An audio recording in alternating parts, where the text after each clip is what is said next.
Elira already held the comb when Stefan asked whether she meant to help him or betray him. Moonlight through the ogress's house fell in slats across the table where 3 objects waited: comb, brush, mirror, each humming with a quiet that was not quite sound. "Betray you to whom?" she said. "To my mother, who keeps you for stew? To the road, which does not love you either? I mean to leave with you if you keep your word." Stefan had promised marriage before he understood what theft would cost. He nodded. Elira wrapped the comb in wool and listened to the snoring upstairs where the ogress slept off a meal of goat threats. Outside, the Balkan night was wide enough to run through if the first charm held.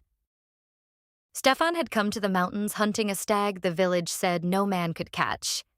He found instead a house built of dark timber and bones for hinges, smoke coming from a chimney that smelled of iron.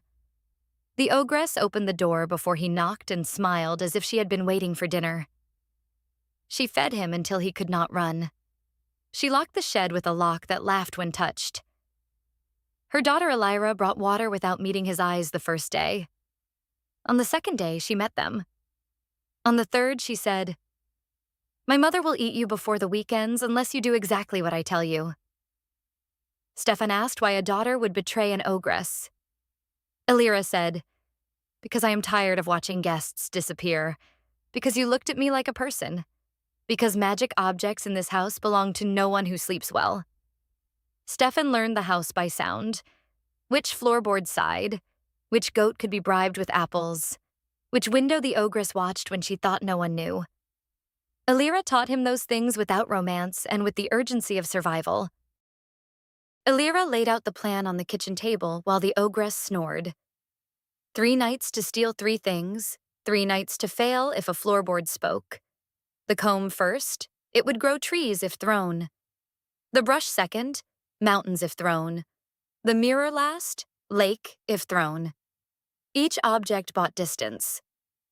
Stefan repeated the promise. If she helped him live, he would marry her in the valley where his mother's house stood. Elira did not blush. Ogress daughters learn romance late and literally. She said, "Say it where the saints can hear." He said it at the threshold. She carved a mark into the lintel with her thumbnail. Small, private, older than superstition. Then she took him to the room where the comb slept on a cloth and told him to breathe through his mouth so desire would not sound like footsteps. The first theft happened between one snore and the next. Elira lifted the comb while Stefan held the wool. It was warm, as if recently used on hair that was not human. They slipped into the yard where goats watched without bleating. Animals trained by an ogress learned silence early.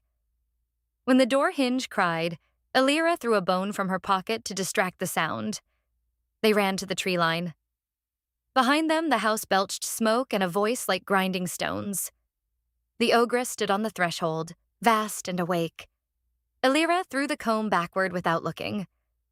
Where it struck earth, forest erupted, trunks shouldering up in moonlight, branches knitting a wall between mother and daughter. They ran while the trees still grew. Behind the green wall, Stefan heard the ogress curse in a language older than the house. Elira did not look back. Looking back, she said, is how people return to kitchens they almost escaped. By the second night, they were miles away and still not safe. The ogress's shout had outrun them once already. Elira said the brush was heavier than the comb. It wanted to be used, not carried. They doubled back through a ravine to the cache where the ogress kept her tools of pursuit.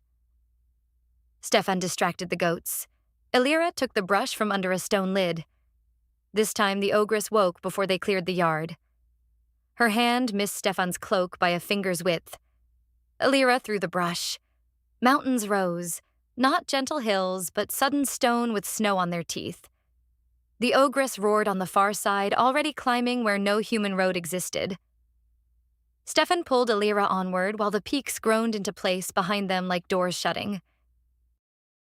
The last object slept in the ogress's own room, a mirror that showed not faces but distances.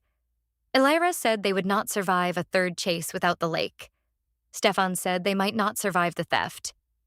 She answered, Then we die trying together instead of separately in stew. They entered on a night of thunder to cover hinges and heartbeats.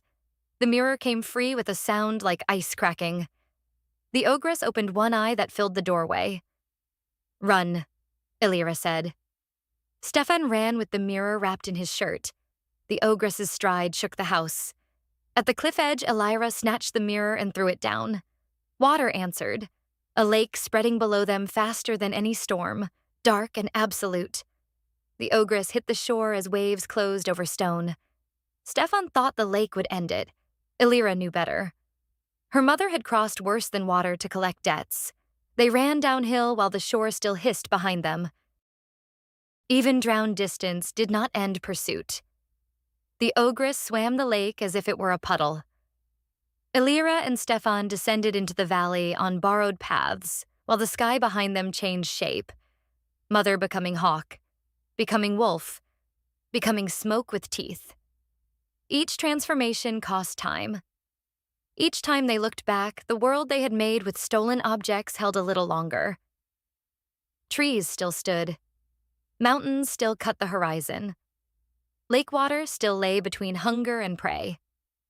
At the village edge, Stefan's mother opened the door before they knocked, as if she had heard the promise on the lintel from miles away. Illyra crossed the threshold first. The ogress's last form broke against the yard as cockcrow began, not magic but time, which even ogresses obey when night ends. Stefan's mother hid them in the root cellar while neighbors pretended not to hear. At first, cockcrow, the ogress's shape, broke against the yard like bad weather passing. Illyra wept once, then stopped. Tears, she said, are for people who still live in her mother's house.